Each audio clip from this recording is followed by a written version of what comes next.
Hi, I'm Chris Haigh and this is the Fiddle channel, and today we're going to play Freebird.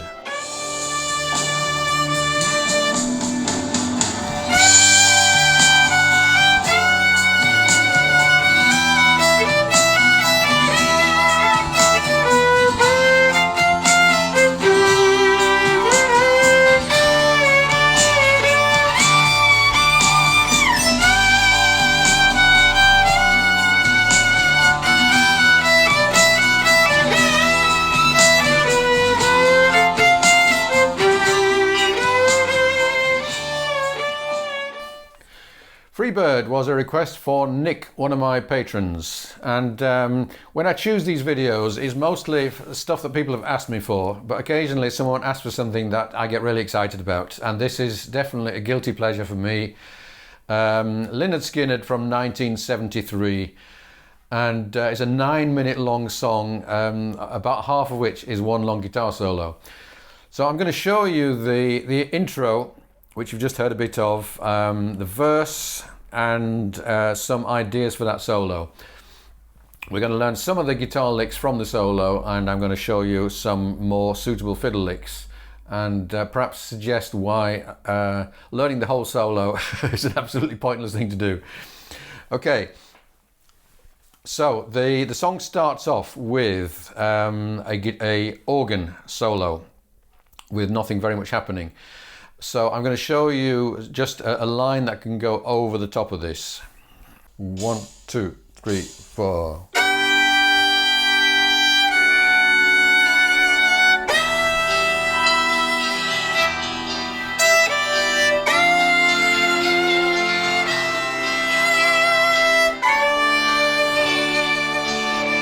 That repeats.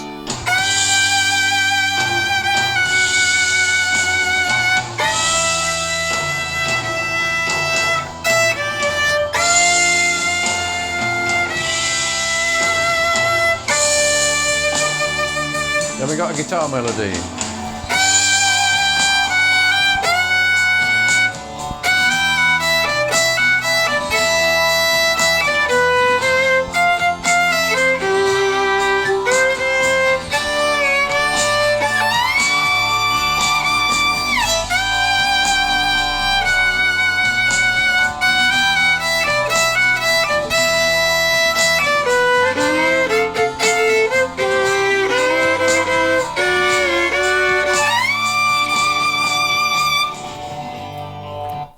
So on the repeat I did some fiddly drones and double stops.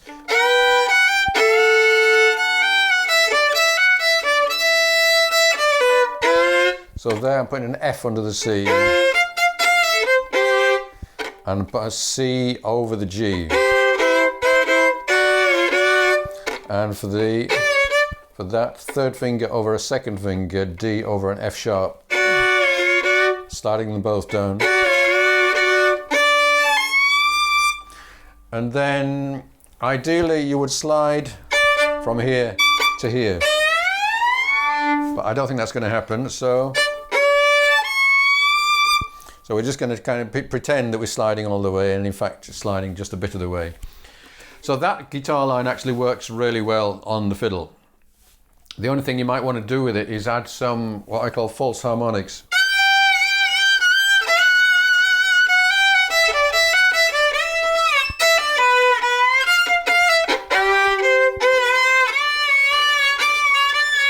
So there, for example, I've lifted most of the pressure off my left hand. So it's making it scream with those harmonics.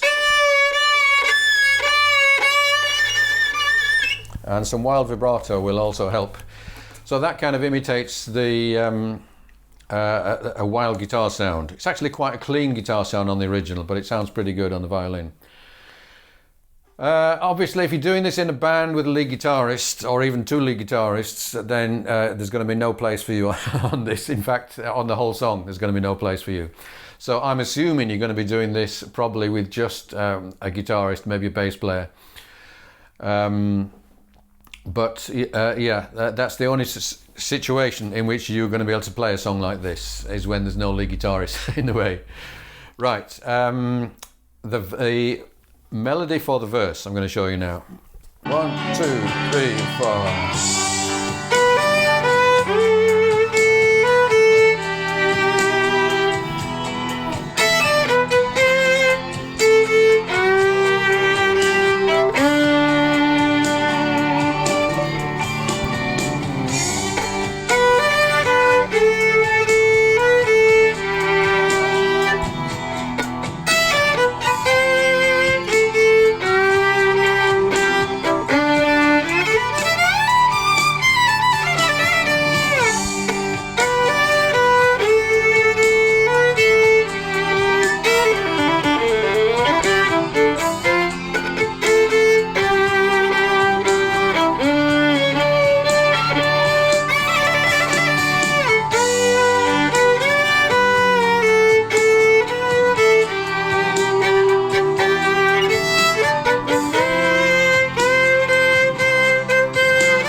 Then it's back to the melody.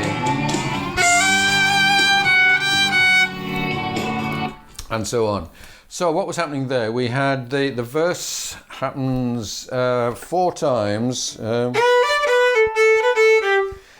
After that, that is a guitar line, which is quite useful if someone's singing. The second, third and fourth time, no, the second and third times, I then added some of my own fills. Over the D chord, and whatever you want to put in there, probably a major blues scale is going to fit well over that. The fourth time of the verse, the line changes. And then we've got this line which speeds up.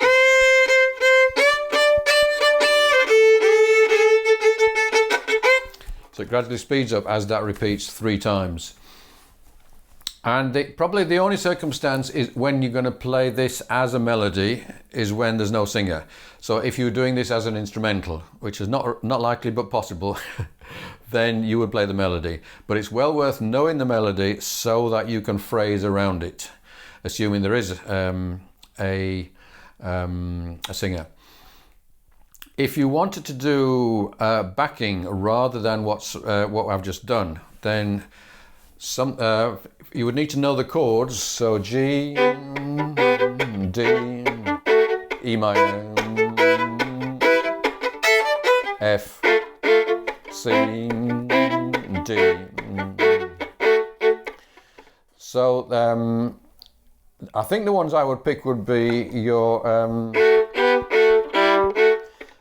what I call the 3-chord trick, which I won't explain here, but it basically allows you to quickly find the 3 most convenient shapes for the 1, 4 and 5 chord, which are lying right next to one another. And if you look at my video on the 3-chord trick, I'll explain that.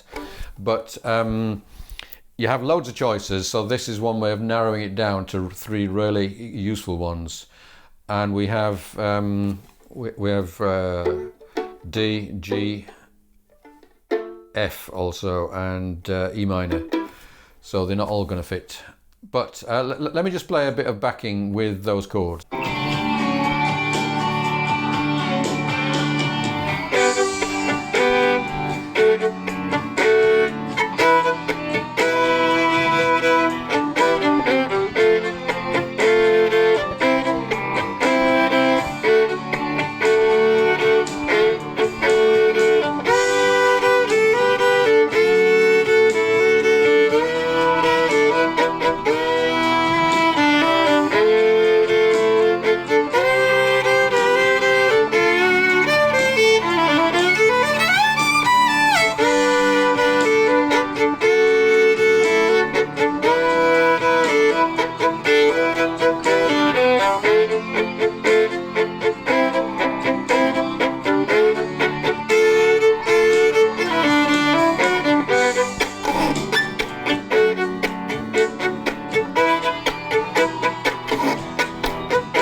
So I was using a mixture of different things. I did a bit of shuffling,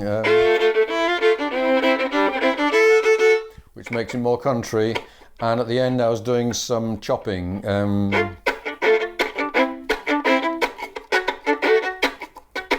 Which is great fun, but quite hard to learn. I do have a video all about how to do chopping on the fiddle, and that will easily use up 5 years of your life just learning to do that. But 5 years, I would say, not wasted. Anyway, so finally we get to the solo, and I'm going to show you some of the original licks, and I'm going to suggest some. So we gradually speed up, and this bird you cannot change over that bit, and we get to full speed and the guitars start flying, and there's actually two of them. Some of the time they're both playing at once and really getting in one another's way. Okay, so the solo starts on the G to B flat to C. And just assuming that you are subordinated to backup fiddle to a guitarist, then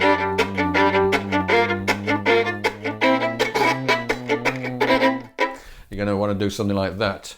But I'm assuming the guitarist couldn't make it tonight, so you are taking the solo. So we start with this lick, just that back in.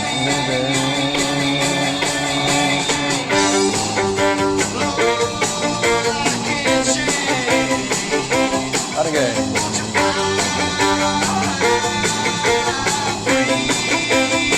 Okay, first lick.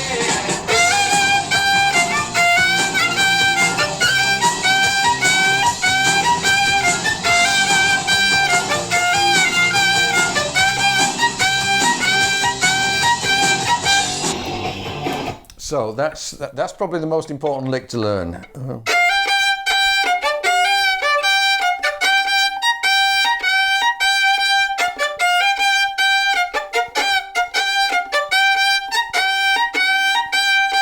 So if you only learned that lick and then made all the rest up, you would get away with that. People will be happy, because they're not if they see a fiddle, they're not expecting everything that the guitar was doing, but just something that kind of nods towards the original solo. The next important lick, this is triplets. So 1, 2, 3, 4, 1, 2, 3, 1, 2, 3, 1, 2, 3, 1, 2, 3, like that.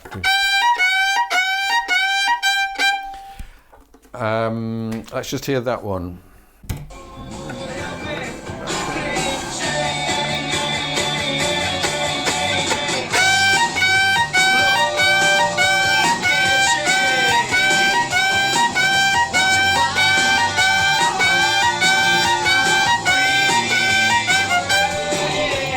And you will notice as we go through the solo that everything is in 4-bar sections. So you get a lick that goes on for 4 bars basically, and then on to another lick. Now the next important one is, so this here 2 guitarists are doing something similar but not quite the same at the same time, and it's too fast to do string crossing in my humble opinion. So that's your only option, 3 in 3rd position.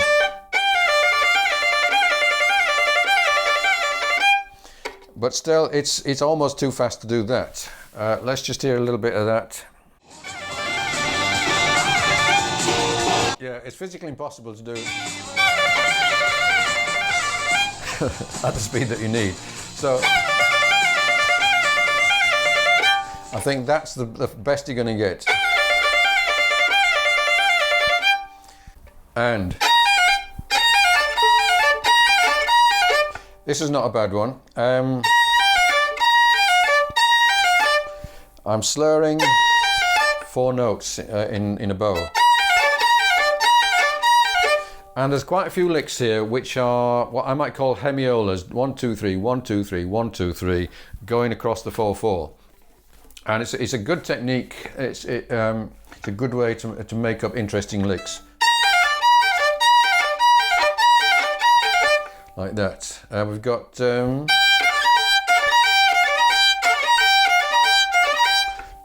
1, 3, 4, 2. There's a bit in it where it goes boom, boom, boom, bottom, and the lick that goes over that is.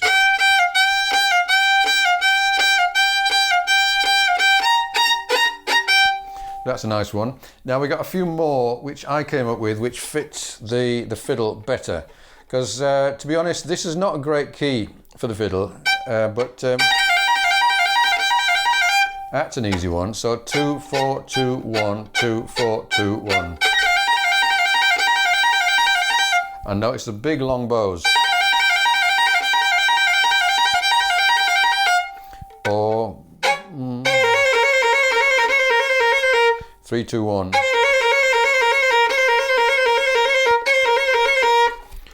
A couple more. 1 3 1 open on the G string.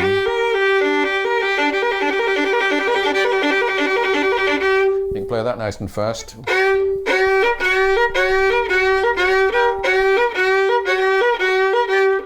Here's the triplets again. Or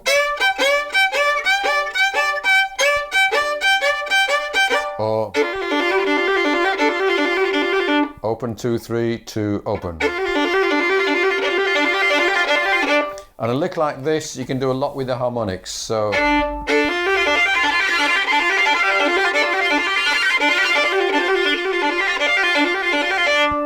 and there I was using the easiest way of getting these harmonics, which is just to come up towards the bridge with your bow.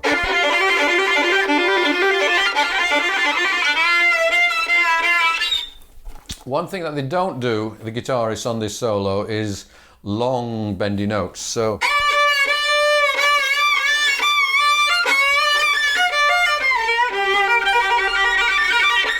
and they don't do that one either, which is what I call the harmonica lick.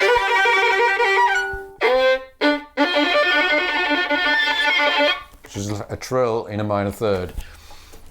So we're going to finish off with a extended solo, and so it should be interesting to see how many people are able to watch to the end of this solo. I doubt if I'm going to get through all 5 minutes or whatever it is, but I'm going to have a go, see how much fun I can have with this. So thank you for watching. If you would like a copy of the sheet music I've got for this, then do subscribe to the channel, send me an email, and if you'd like, I will send you a free PDF. There's a few more rock songs on the Fiddle channel, including Kashmir, which was an absolute epic. If anyone has actually worked their way through from beginning to end of that video lesson, I'd be very interested to hear from you. And from your psychiatrist. But there we go. So I'll play you out with an extended solo. Thanks for watching. See you again soon.